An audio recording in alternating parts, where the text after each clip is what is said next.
The Netflix original series Kaleidoscope tells the tale of Ray Vernon, who assembles a team of highly competent individuals to steal billions of dollars worth of unregistered bearer bonds.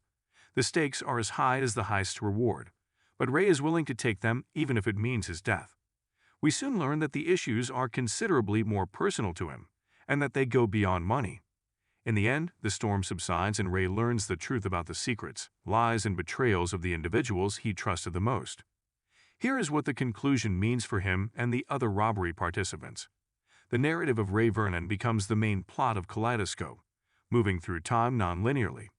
He used to be good friends with Roger Salas, who is now well known. They had committed numerous heists together, but on one occasion, Ray lost a loved one while Roger fled and began the life Ray had always desired for himself. When Ray learns that Roger founded a security company with billions in bearer bonds, he has the opportunity to extract his vengeance years later. Ray intends to take them in order to ruin Roger and exact revenge. People who are not only excellent at what they do, but also those Ray can trust, are needed to carry out such a plan. Stan, the man who shared Ray's prison cell, is where he begins.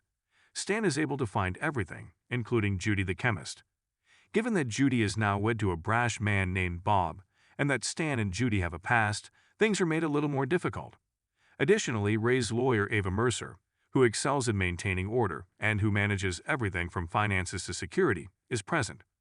When Ray appears to have his ideal team and a solid strategy in place, FBI agent Nazan Abbasi begins digging into them, throwing a wrench in their efforts.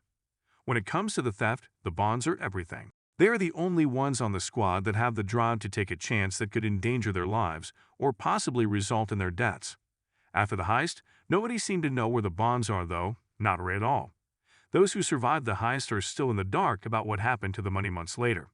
When they open the boxes, they find blank sheets of paper concealed under a cover bond intended to deceive them. Everything was supposed to have been loaded onto the truck. Where did the bonds go? Is raised by this. In the last episode, where we see the heist, the solution is made clear. Hannah, who served as his inside man on the job, helped Ray come up with the entire scheme. To help them out during the heist, he only asked her to relay the information and put a few items inside SLS.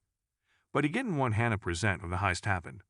He never wanted her to be involved with it, because doing so could endanger her life as well as her career. But Hannah disagreed with her father. Hannah is working on a plot to steal the bonds from her father and his crew, while Ray is busy on a way to get them out of the vault. She then devises a clever scheme.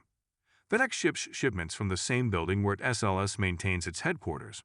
Hannah secures a position there for Liz, her adopted sister. The bonds would be sent to RG through the elevator once they were taken out of the vault per Ray's plan. The boxes would be unsupervised inside the elevator, which is where Hannah comes in. Between the SLS office and the floor where RG will intercept it is the FedEx facility. Without anyone noticing, Hannah manages to stop the elevator at FedEx. She then removes the boxes and replaces them with the ones containing blank sheets of paper. In case someone peeks inside, she places a few bonds on top of each box.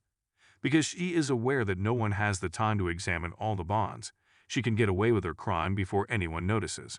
She also had a strategy to get Liz the job. By doing this, she almost completely escapes her father's grasp from the chains.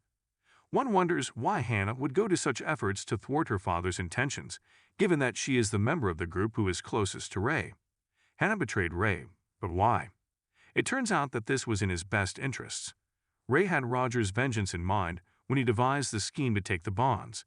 He was unaware that he would be robbing some of the most influential individuals in the world, who would never stop seeking for him and wouldn't be very forgiving if they did find him.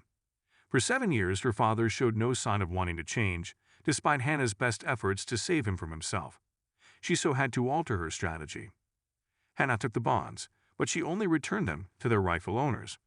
She was aware that they were trying to clean up those bonds because they were unreported and so considered to be black money. Roger had already asked Thiel to find a solution, but Hannah presented them with a different one. She informed them about the theft. With the bonds stolen, they were able to entirely avoid the laws that surrounded them, as well as getting the insurance on those bonds. It would be simpler for them to relocate those bonds and convert them into clean money, since they wouldn't have to give an explanation for something they didn't possess. She also informs them of the few bonds they might lose, but insurance proceeds would easily make up for such losses. She offers her clients a win-win situation with her strategy. In addition to being advantageous for them, it makes Hannah a valuable asset for them and ensures her safety. Her career safety is another factor, making this a wise decision on her part. Roger is going to lose once SLS gets robbed. Hannah's career would have been doomed if she hadn't betrayed Ray in order to aid the clients. Who would hire someone whose promotion was followed by a heist right away? But she ensures she has a career and financial stability by taking on the role of money launderer for the three most powerful people in the world. Hannah also didn't want Ray to spend the rest of his life on the lam, which is what would occur if the clients were unaware of the location of their bonds. This action on her side was an attempt to save her father, even if it didn't really matter. She also let him realize that she was no longer dependent on him by doing this. She wouldn't waste any more time attempting to alter him, because he had already tried to do so in the past and failed, costing Lily her life. This treachery is Hannah's means of demonstrating to her father that she is more than just a pawn in his scheme, since she will not fall victim to the same cycle.